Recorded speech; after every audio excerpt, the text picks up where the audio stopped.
आज की जो प्रेस कॉन्फ्रेंस है वो सिक्योरिंग JNK फ्रॉम डिज़ास्टर्स जो हम लोगों ने पिछले कई दिनों में देखे, उनके ऊपर एक आई ओपनिंग, एक पूरा लाइट शेड करते हुए कि क्या एविडेंस है और क्या हम लोगों का हालात हैं और उसमें हम लोगों की सिचुएशन क्या है JNK को लेके भी और हिमालय को लेके भी, उसके ऊपर प्रेस कॉन्फ्रेंस है।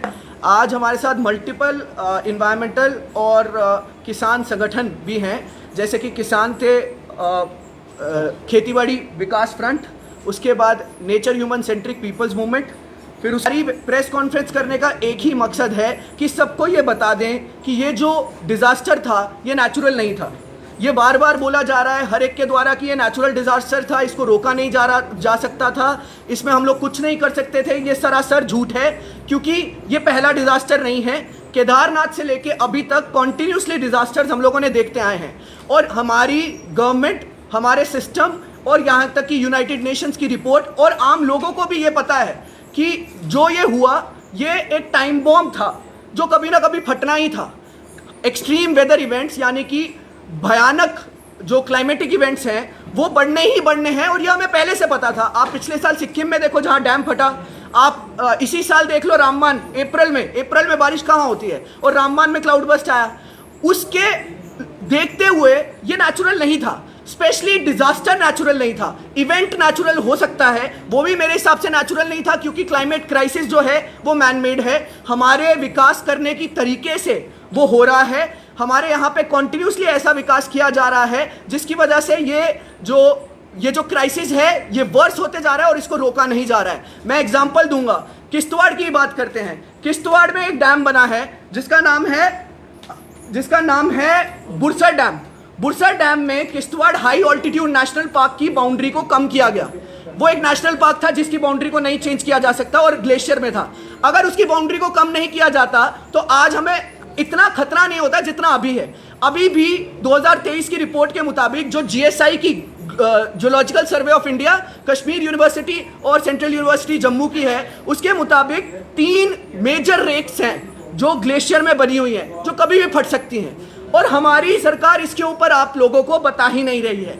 सिर्फ क्लाउड बस्ट का नाम लेके ये बार बार बोला जा रहा है कि ये नेचुरल इवेंट है। डाउन टू अर्थ की परसों चौथ की एक न्यूज़ है डाउन टू अर्थ मैगजीन की, जिसमें उन्होंने बताया कि जो क्लोजेस्ट वेदर मॉनिटरिंग स्टेशन था चशोटी से, वो पहलगाम में था, जो कि 6 किलोमीटर एरियल डिस्टेंस है और अगर हम लोग रोड से डिस्टेंस देखें तो बहुत ज़्यादा है।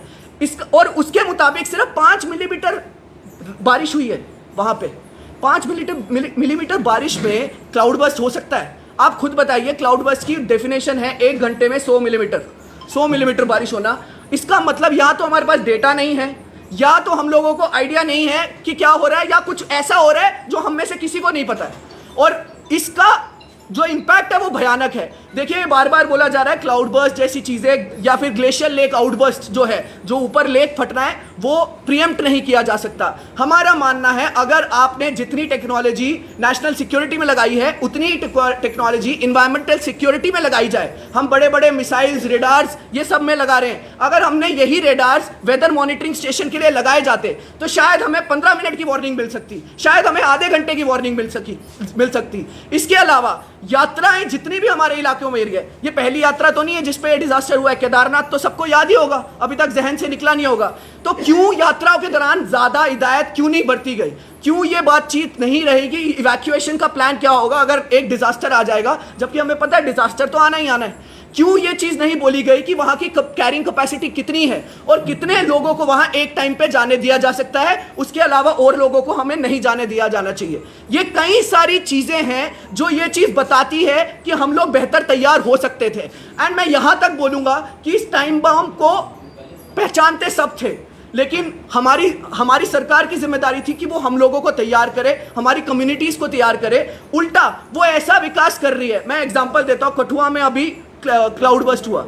आप इमेजिन कीजिए विजयपुर में खड्ड में एम्स बना हुआ है, कल को अगर वहां पे कुछ ऐसा हुआ तो एम्स का क्या हाल होगा और इससे भी बड़ा डिजास्टर होगा। आप सोचिए बेलीचरामना में कुछ देर पहले घर गिरे, यहां पे ये लोग रिवर फ्रंट डेवलपमेंट जैसे प्रोजेक्ट बना रहे हैं जिससे नदी की चौड़ाइयां कम कर रहे हैं। मतलब विकास इस तरीके से किया जा रहा है कि ये जो वेदर इवेंट्स होंगे ये डिजास्टर बनेंगे। डिजास्टर तब तक बनता है जब तक लोगों की जाने ना जाए। हम लोगों की जानें तो बचा सकते थे, उसकी कोई भी तरीका, कोई भी चीज़ें नहीं की जा रही हैं। मैं यही बोलना चाहूँगा सबको कि हमारी तैयारी बहुत कम थी। हमारे हेल्थ सेक्टर की तैयारी, हमारे प्राइमरी, टर्शरी और सेकेंडरी हेल्थ सेक्टर कितना कमज़ोर है, प्राइमरी पे ही सारा का सारा फोकस है। और एक माउंटेन एरिया से अगर कोई घायल को लेके आना हो यहाँ पे, तो रास्ते में कितना समय लगता है, ऊपर से मौसम खराब में अगर वो जाने ऐसे ही चले जाएं, फिर उसके अलावा क्या हमारी लोकल एडमिनिस्ट्रेशन प्रिपेयर्ड थी? देखिए, विलेज डिफेंस गार्ड तो हमने बना लिए टेररिज्म से लड़ने के लिए, मिलिटेंसी से लड़ने के लिए, लेकिन क्या हम लोगों ने रेस्क्यू के लिए, डिजास्टर से लड़ने के लिए हमारी लोकल कम्युनिटीज को तैयार किया? क्या हम लोगों ने वहां की लोकल एडमिनिस्ट्रेशन को तैयार किया कि ये हो सकता है जापान में अर्थक्वेक आते हैं, लेकिन वहां के लोगों को पहले से तैयार किया जाता है कि कैसे उनसे बचना है, कैसे उनसे तैयारी करनी है। ऐसी कई सारी चीजें हैं जिससे हम ये बोल सकते हैं ये एक क्रिमिनल निग्लिजेंस थी जो हमारी सरकार द्वारा की गई, और जिसमें मैं कोई एक पर्टिकुलर सरकार, यूनियन या स्टेट की बात नहीं करूंगा, मैं सबकी बात करूंगा। और इस पे एक इंक्वायरी होनी चाहिए कि हम लोग पहले आगे तैयार कैसे हो सकते हैं, क्योंकि ये डिजास्टर आएंगे, ये आप नहीं छोड़ सकते। ये यूएन की रिपोर्ट है, ये हर एक की रिपोर्ट है कि एक्सट्रीम वेदर इवेंट्स आएंगे। अब मैं चाहूंगा कि हम में से आगे भूषण सर, नहीं और कोई बोलेगा, रूपचंद जी।